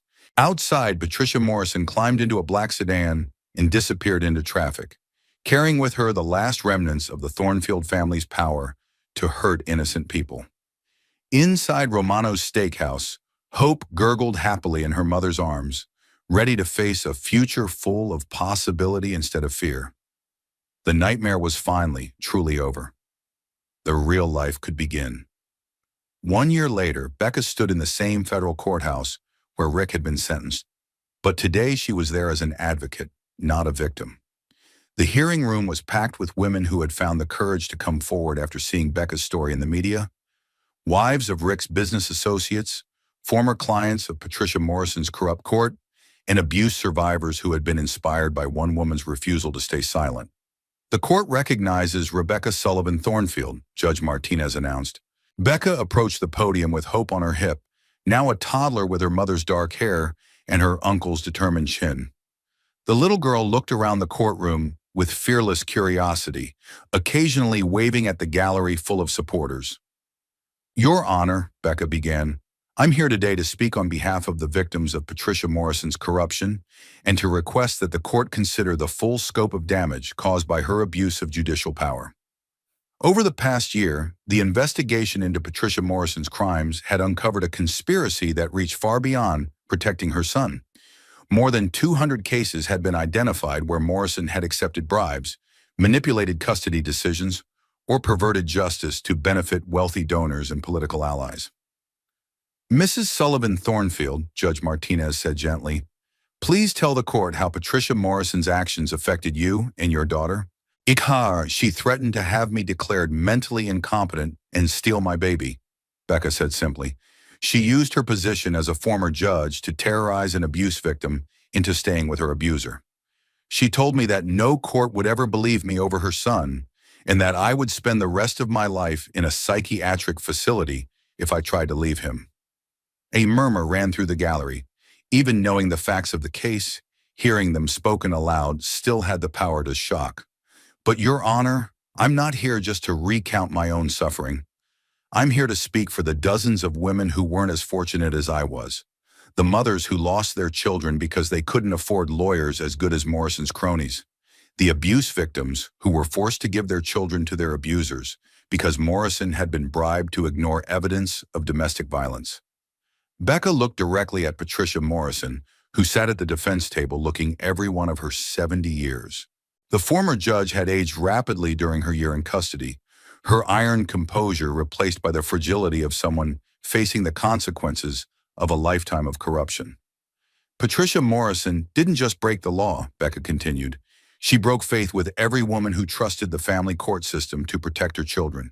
She weaponized her judicial power to serve her own interests, while innocent children were placed in dangerous homes and vulnerable women were denied justice.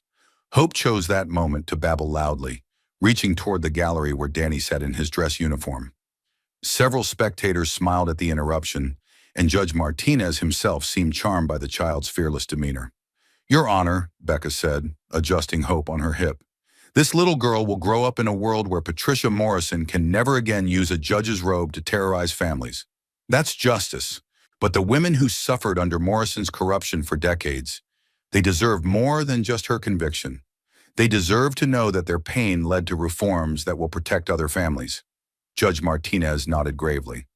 "Mrs. Sullivan Thornfield, can you tell the court about the foundation you've established?" "The Hope Foundation provides legal aid to domestic violence survivors navigating family court," Becca replied. "We've partnered with the State Bar Association to train attorneys in recognizing judicial corruption, and we've lobbied successfully for legislation requiring transparency in family court financial disclosures."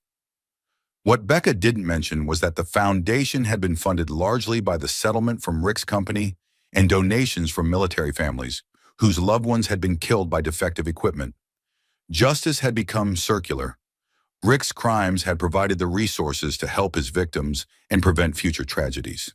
"We've also established partnerships with medical professionals to improve reporting of domestic violence, and with law enforcement to ensure that abuse allegations are investigated thoroughly, regardless of the perpetrator's wealth or connections." Sarah Beth, now the foundation's legal director, had turned down more lucrative offers to focus on systemic reform. Her work had already led to the overturning of dozens of Morrison's corrupt rulings and the reunion of families that had been torn apart by judicial misconduct. "Your Honor," Becca concluded, "I ask the court to sentence Patricia Morrison to the maximum penalty allowed by law, not out of vengeance, but out of necessity. Her crimes weren't committed in a moment of passion or desperation. They were the product of decades of systematic corruption that treated vulnerable families as pawns in a game of power and profit." When Patricia Morrison was finally sentenced to 15 years in federal prison without possibility of parole, the courtroom erupted in applause. But Becca felt no joy in the old woman's downfall, only relief that her power to hurt innocent people had finally been broken. Outside the courthouse, reporters waited with cameras and questions. A year ago, Becca would have hidden from such attention. Now she faced it with the confidence of someone who had learned to use her voice as a weapon against injustice. "Mrs. Sullivan Thornfield, how does it feel to see Patricia Morrison sentenced?" "It feels like justice," Becca replied simply. "Not just for me and Hope, but for all the families whose lives she destroyed over the years." "What's next for the Hope Foundation?" "We're expanding nationwide," Sarah Beth answered, stepping up beside her friend and client. "There are corrupt judges and abusive systems in every state, and there are women who need our help in every community. Mrs. Sullivan Thornfield, do you have any regrets about going public with your story?" Becca looked down at Hope, who was trying to grab a reporter's microphone with determined toddler hands. "My only regret is that I stayed silent for so long," she said. "Every woman who suffers in silence because she's afraid no one will believe her, every child who grows up in an abusive home because the system failed to protect them, they all deserve better than my fear." A reporter pressed closer. "There are rumors that your ex-husband is appealing his conviction. Are you concerned about his eventual release?" "Rick Thornfield will serve at least 15 years in federal prison," Becca replied calmly. "When he gets out, he'll be a registered sex offender with no parental rights and no access to government contracts. His power to hurt people has been permanently broken." What she didn't say was that Rick had tried multiple appeals, all of which had been rejected by higher courts. His co-conspirator Margaret Crawford had testified against him in exchange for a reduced sentence, providing additional evidence that made his conviction absolutely solid. The man who had once seemed untouchable was now just another federal prisoner, counting down the years until his release into obscurity. Mrs. Sullivan Thornfield, what would you say to other women who are currently in abusive relationships? Becca paused, thinking of all the women who had contacted the foundation since her story became public. Women trapped in marriages like hers had been. Women afraid to leave because they couldn't imagine surviving without their abuser's financial support. I would tell them that asking for help isn't weakness. It's the bravest thing you can do, she said finally. I would tell them that there are people who will believe them, support them, and fight alongside them. And I would tell them that their children deserve to see their mother choose courage over fear. Hope babbled again, this time reaching toward Danny, who had been standing quietly behind the reporters. Becca handed her daughter to her brother, and the sight of the decorated Marine gently holding his niece provided the perfect ending to the media event. As the reporters dispersed and the crowd began to thin, Becca found herself alone with her thoughts for the first time all day. 2 years ago, she had been a terrified pregnant woman, trapped in an abusive marriage, convinced that she was powerless to change her circumstances. Today, she was the founder of a national organization, helping other women escape similar situations. Penny for your thoughts, Danny said, approaching with Hope still in his arms. Just thinking about how different everything is, Becca replied. 2 years ago, I couldn't imagine life without Rick. Now I can't imagine why I ever thought I needed him. You were surviving, Sarah Beth observed, joining them on the courthouse steps. There's no shame in doing whatever it takes to survive until you're strong enough to fight. Hope reached for her mother and Becca took her daughter back with the automatic ease of single parenthood. The little girl was thriving, healthy, happy, surrounded by people who adored her and would protect her from any threat. What's next? Danny asked. The foundation is established. The bad guys are in prison. Hope is healthy and happy. What does Rebecca Sullivan Thornfield do for an encore? Becca smiled, looking out at the city that had become her home in ways it never was when she lived in Rick's penthouse prison. I think, she said slowly, it's time to start living instead of just surviving. The afternoon sun painted the courthouse steps in shades of gold, and for the first time since her wedding day, Becca looked toward the future with nothing but excitement for what it might bring. 2 years after Patricia Morrison's sentencing, Becca stood in the kitchen of her modest downtown apartment, preparing breakfast while Hope played with blocks on the living room floor.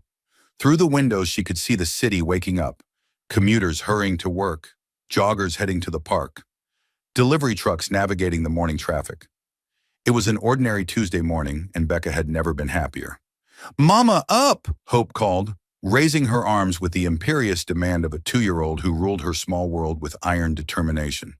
"Almost done, sweetheart," Becca replied, flipping pancakes while simultaneously checking emails on her phone. The Hope Foundation had grown beyond her wildest dreams, now operating in 12 states with a staff of 30 attorneys and advocates. Her phone buzzed with a text from Sarah Beth. "Morning News wants to interview you about the Morrison documentary. Interested?" The documentary about judicial corruption had premiered the previous month, featuring extensive interviews with Patricia Morrison's victims and the law enforcement officials who had brought her down. Rick appeared only in news footage and court records. He had refused all interview requests from his federal prison cell. Becca typed back, "Maybe. Let me think about it." The truth was, she was tired of being defined by her past trauma. The foundation was successful and self-sustaining. Hope was thriving, and Becca had started dating someone, a fellow teacher named Michael, who treated her daughter like his own and never asked probing questions about her famous ex-husband. "Danny coming today?" Hope asked, having mastered the art of conversation even if her grammar remained charmingly imperfect. "Uncle Danny is coming for lunch," Becca confirmed, scooping her daughter into her arms for the ritual morning cuddle. "And Aunt Sarah is coming for dinner." Hope clapped her hands with delight. Her extended family of choice had given her something Becca had never experienced: absolute security in the knowledge that she was loved and protected by multiple adults who would move heaven and earth to keep her safe. The doorbell rang, interrupting breakfast preparations. Becca glanced at the security monitor Danny had insisted on installing and saw a young woman standing nervously on her doorstep, clutching a manila envelope. "Can I help you?" Becca asked through the intercom. "Mrs. Sullivan Thornfield? My name is Jessica Chen. I need help. The Hope Foundation gave me your address." Becca's heart clenched with familiar recognition. The woman looked exactly like she had 3 years ago, frightened, desperate, trying to appear composed while her world fell apart behind her eyes. "Come up," Becca said immediately, buzzing her in. "Hope, can you play with your blocks for a few minutes while Mama talks to a friend?" Jessica Chen looked like she hadn't slept in days. Her clothes were expensive but wrinkled, her makeup carefully applied, but unable to hide the bruises around her throat. She carried herself with the particular tension of someone always expecting attack. "I'm sorry to bother you at home," Jessica began, her voice barely above a whisper. "But the foundation said you might understand." "I understand," Becca said simply, guiding her to the couch. "Tell me what's happening." The story that emerged was heartbreakingly familiar. A wealthy husband who had started with criticism and isolation, progressed to financial control and psychological abuse, and recently escalated to physical violence. Jessica was pregnant with their first child and terrified of what would happen when the baby was born.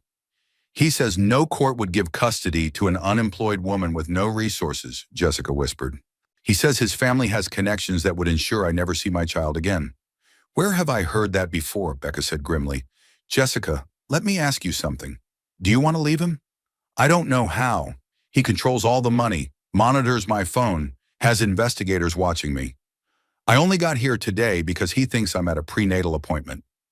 Becca felt the familiar surge of protective anger that had driven her to establish the foundation in the first place. Every woman who walked through her door was herself 3 years ago, trapped in the same cycle of fear and isolation. "Jessica, I want you to listen to me very carefully. You are not powerless. You are not alone. And you are not going to lose your baby to an abuser." Hope looked up from her blocks and toddled over to the couch, apparently sensing that the visitor needed comfort. With the fearless compassion of childhood, she climbed into Jessica's lap and patted her tear-stained cheek. "Sad?" Hope asked with 2-year-old directness. "A little sad," Jessica admitted, managing a watery smile. "But feeling better now." "Hope make it better," the toddler announced with absolute confidence, and Jessica actually laughed.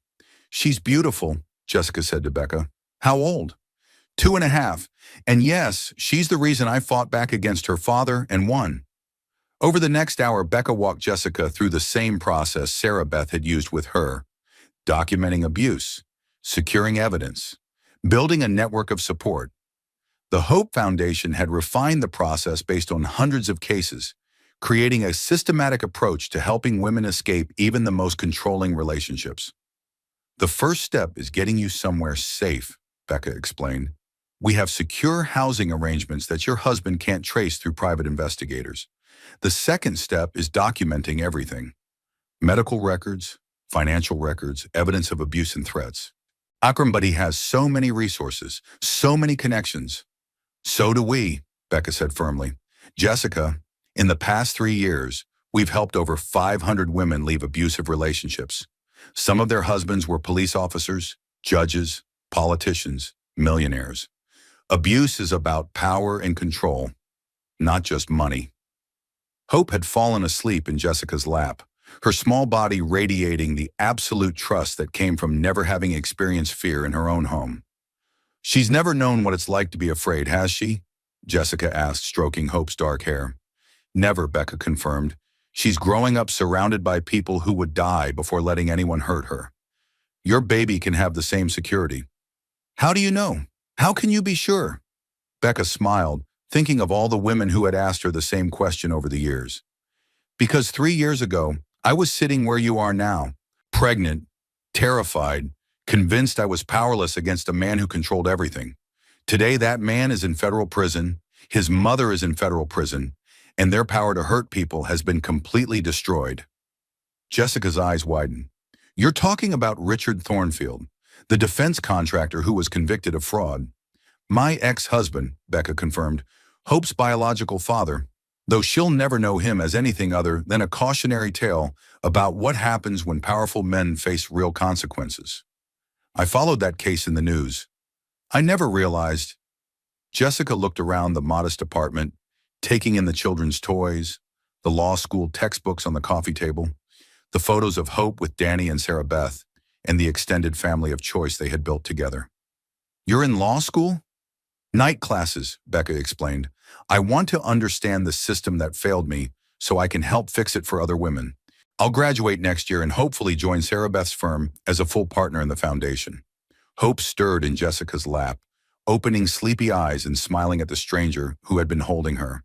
Mama, she said clearly, new friend to stay for pancakes? Would you like to stay for breakfast? Becca asked Jessica.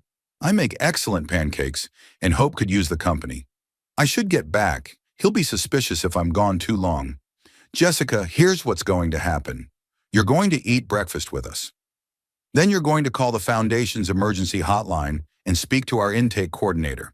Tonight, if you choose, you'll be sleeping somewhere your husband can't find you, with legal protection and financial resources to start building a new life. It can't be that simple. It's not simple, Becca admitted. It's the hardest thing you'll ever do. But it's possible, and you don't have to do it alone. Jessica looked at Hope, who was now fully awake and demanding pancakes now, with the single-minded focus of a toddler who had spotted breakfast. Okay, Jessica said quietly.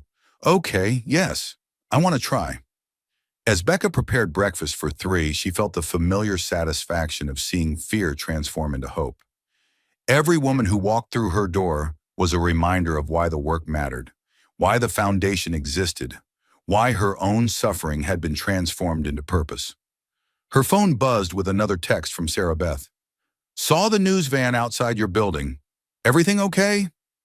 Becca glanced out the window and saw that reporters had indeed gathered on the street below, probably following up on some anniversary of Rick's conviction or Patricia Morrison's sentencing. The media attention had been both blessing and curse. It brought awareness to domestic violence issues, but also kept her past trauma in the public eye. She typed back, everything's perfect. Just helping another sister find her way home. Through the kitchen window, the city continued its daily rhythm of life and commerce, unaware that in one small apartment, another woman was discovering that escape was possible, that justice was real, and that the future could be different from the past. Hope chattered happily as she ate her pancakes, regaling Jessica with a detailed account of her upcoming visit with Uncle Danny and the elaborate plans they had made for an afternoon at the zoo. Jessica listened with the wonder of someone imagining a world where children felt safe enough to make plans and count on the adults in their lives to keep promises. Mrs. Sullivan Thornfield, Jessica said as breakfast concluded, can I ask you something? Of course. Do you ever regret speaking up? Do you ever wish you had found a quieter way to leave? Becca considered the question seriously. Her public battle with Rick and Patricia Morrison had cost her privacy, subjected her to media scrutiny, and made her a symbol whether she wanted to be one or not. There are days when I wish Hope and I could live completely anonymous lives, she admitted, when I'm tired of being the poster child for domestic violence survivors or frustrated with reporters who want to rehash the same story over and over. But then women like you knock on my door, and I remember why I chose to fight publicly instead of just personally. If my story helps one woman realize she's not powerless, if it helps one child grow up safe from an abuser, then every minute of public attention was worth it. Jessica nodded, understanding dawning in her eyes. You turned your pain into power. We all did, Becca corrected. Sarah Beth could have stayed in corporate law, making 3 times her foundation salary. Danny could have stayed overseas, where military life was simpler. Dr. Porter could have minded her own business instead of documenting my injuries. Tommy could have stayed out of his customers' personal drama. But they didn't. No, they didn't. And now Hope grows up surrounded by people who chose justice over comfort, who chose courage over convenience. Becca looked at her daughter, who was industriously stacking blocks while humming off-key songs of her own invention. That's the real victory. Not that we destroyed our enemies, but that we built something better. Jessica's phone rang, and she flinched automatically before checking the caller ID. It's him, she whispered, fear flooding back into her expression. Answer it, Becca said calmly. Tell him your appointment is running late. Normal voice, no stress. You're safe here. Jessica took the call with surprising composure, explaining to her husband that the doctor was behind schedule and she would be home within the hour. When she hung up, her hands were shaking, but her voice had been steady. Good, Becca said approvingly. You're stronger than you know. I don't feel strong. Neither did I. Strength isn't the absence of fear. It's acting despite fear. You came here today despite being terrified. You're considering leaving despite having no guarantee of what comes next. That's not weakness, Jessica. That's courage. Hope finished her block's construction, a wobbly tower that defied architectural logic but stood nonetheless, and clapped her hands with pride. Strong, she announced, apparently commenting on her building skills but somehow capturing the entire morning's theme. Yes, sweetheart, Becca agreed, scooping her daughter into her arms. Very strong. Jessica gathered her purse and the manila envelope full of foundation resources Becca had given her. At the door, she turned back with tears in her eyes. Thank you. For breakfast. For listening. For showing me that escape is possible. Thank you for being brave enough to ask for help, Becca replied. That's the hardest part. After Jessica left, Becca stood at her window watching the reporters below pack up their equipment and disperse. Another news cycle about her past was ending, but the real work continued in private conversations, legal documents, and the daily choice to turn trauma into purpose. Hope tugged at her mother's shirt. Mama? Uncle Danny soon? Soon, baby girl. Very soon. Outside, the city hummed with the energy of millions of people pursuing their dreams, fighting their battles and building their own versions of hope. Among them, Jessica Chen was driving home to a husband who didn't know his power was about to be challenged. In federal prison, Rick Thornfield was serving another day of a sentence that would keep him away from innocent people for years to come. And in a modest apartment filled with children's laughter and law school textbooks, a woman who had once been powerless was helping others discover their own strength. The nightmare was over. The real life, messy, complicated, beautiful, and free, continued. Hope's future stretched ahead, unlimited by fear, unbounded by the sins of her father, anchored by the love of people who had chosen courage when it mattered most. And that, Becca realized, was the only victory that truly mattered.